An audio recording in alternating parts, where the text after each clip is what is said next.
अलीगढ़ में जिनके नाम पर स्टेट यूनिवर्सिटी की नींव रखी गई है, उनका जन्म 1886 में 1 दिसंबर को हुआ था।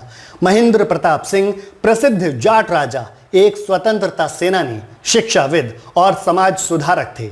पश्चिमी उत्तर प्रदेश के हाथरस की मुरसान रियासत के राजा महेंद्र प्रताप सिंह की गिनती उस समय में अपने एरिया के चुनिंदा लोगों में होती थी।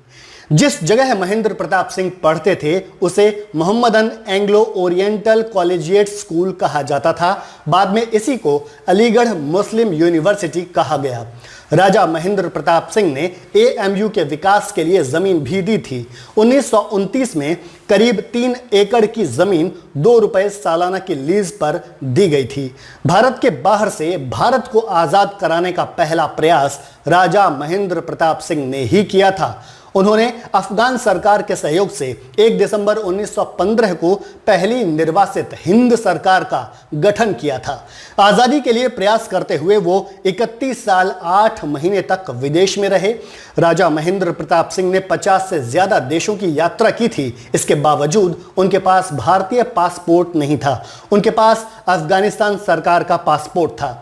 कहा जाता है कि राजा महेंद्र प्रताप सिंह ने हिंदुस्तान से बाहर जाने से पहले देहरादून के डीएम ऑफिस के जरिए पासपोर्ट बनवाने की कोशिश की थी, लेकिन इससे पहले वो जर्मनी के समर्थन में एक लेख लिख चुके थे, जिसकी वजह से उन्हें पासपोर्ट नहीं दिया गया। इसके बाद राजा महेंद्र प्रताप सिंह ने समुद्र मार्ग से ब्रिटेन पहुंचने की योजना बनाई। बाद में उन्होंने स्विट्जरलैंड, जर्मनी, सोवियत संघ, जापान, चीन, अफगानिस्तान, ईरान और तुर्की जैसे देशों की यात्रा की। हालांकि 1946 में वो शर्तों के तहत हिंदुस्तान वापस आ सके थे। एक और बात कही जाती है कि 1945 में संयुक्त राष्ट्र संघ की स्थापना से पहले ही राजा महेंद्र प्रताप सिंह ने विश्व शांति के लिए संसार संघ की परिकल्पना की थी। उनका मानना था कि संसार संघ की परिकल्पना से देश कभी आपस में नहीं लड़ेंगे। वो चाहते थे कि पूरी दुनिया 5 प्रांतों में बंटी हो, जिसकी एक राजधानी हो और एक सेना हो, एक अदालत और एक कानून हो। संसार संघ की सेना में सभी देशों के सैनिक शामिल हों। किसी भी देश की शक्ति संसार संघ की सेना से ज्यादा न हो। उनका मानना था कि एक सेना होने से दुनिया के हर देश का सैनिकों पर होने वाला खर्च रुक जाएगा और उस पैसे का इस्तेमाल मानव कल्याण के लिए किया जाएगा।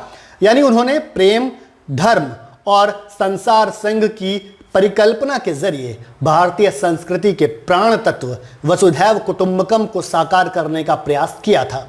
यह भी कहा जाता है कि राजनीतिक दलों ने उनके साथ न्याय नहीं किया, उनको वो सम्मान नहीं मिला जो मिलना चाहिए था।